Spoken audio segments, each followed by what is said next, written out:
एक बार एक राजा ने गांव में रामकथा करवाए और कहा कि सभी ब्राह्मणों को रामकथा के लिए आमंत्रित किया जाए।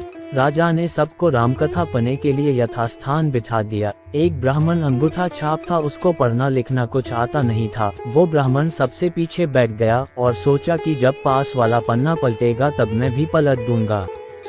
काफी देर देखा कि पास बैठा व्यक्ति पन्ना नहीं पलट रहा है। उतने में राजा श्रद्धा पूर्वक सबको नमन करते चक्कर लगाते लगाते उस सज्जन के समीप आने लगे तो उसने एक ही रट लगा दी कि अब राजा पूछेगा तो क्या कहूँगा, अब राजा पूछेगा तो क्या कहूँगा। उस सज्जन की ये बात सुनकर पास में बैठा व्यक्ति भी रट लगाने लग गया कि तेरी गति सो मेरी गति, तेरी गति सो मेरी गति। उतने में तीसरा व्यक्ति बोला, ये पोल कब तक चलेगी, ये पोल कब तक चलेगी।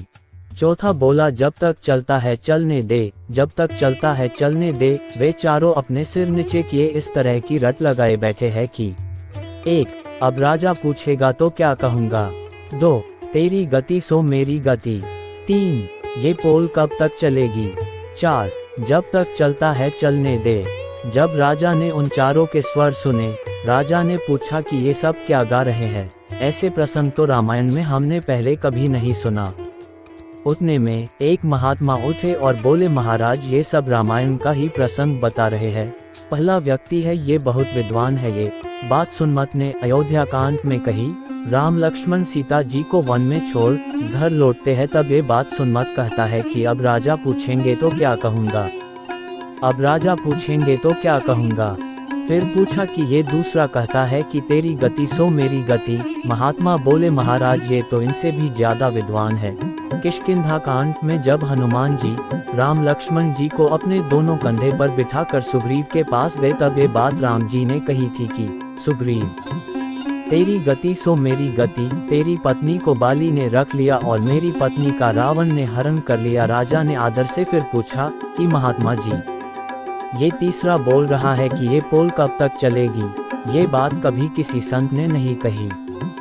बोले, महाराज ये तो और भी ज्ञानी है। लंका कांड में अंगद जी ने रावण की भरी सभा में अपना पैर जमाया तब ये प्रसंग मेघनाथ ने अपने पिता रावण से किया कि पिताश्री ये पोल कब तक चलेगी। पहले एक वानर आया और वो हमारी लंका जलाकर चला गया और अब ये कहता है कि मेरे पैर को कोई यहाँ से हटा दे तो भगवान श्री राम बिना युद्ध किए वापस लौट जाएंगे।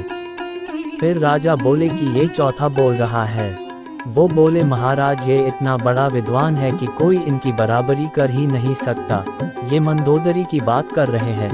मंदोदरी ने कई बार रावण से कहा कि स्वामी आप जिद छोड़ सीता जी को आदर सहित राम जी को सौंप दीजिए अन्यथा अनर्थ हो जाएगा। तब ये बात रावण ने मंदोदरी से कही कि जब तक चलता है चलने दे, मेरे तो दोनों हाथ में लड्डू है, अगर मैं राम के हाथों मारा गया तो मेरी मुक्ति हो जाएगी। इस अधम शरीर से भजन वजन तो कुछ होता नहीं और मैं युद्ध जीत गया तो त्रिलोकी में भी मेरी जय जयकार हो जाएगी। राजा इन सब बातों से चकित रह गए। बोले कि आज हमें ऐसा अद्भुत प्रसंग सुनने को मिला कि आज तक हमने नहीं सुना। राजा इतने प्रसन्न हुए कि उस महात्मा से बोले कि आप कहे वो दान देने को राजी हूँ। उस महात्मा ने उन अनपढ़ अंगूठा छाप ब्राह्मण को अनेकों दान दक्षिणा दिलवा दी।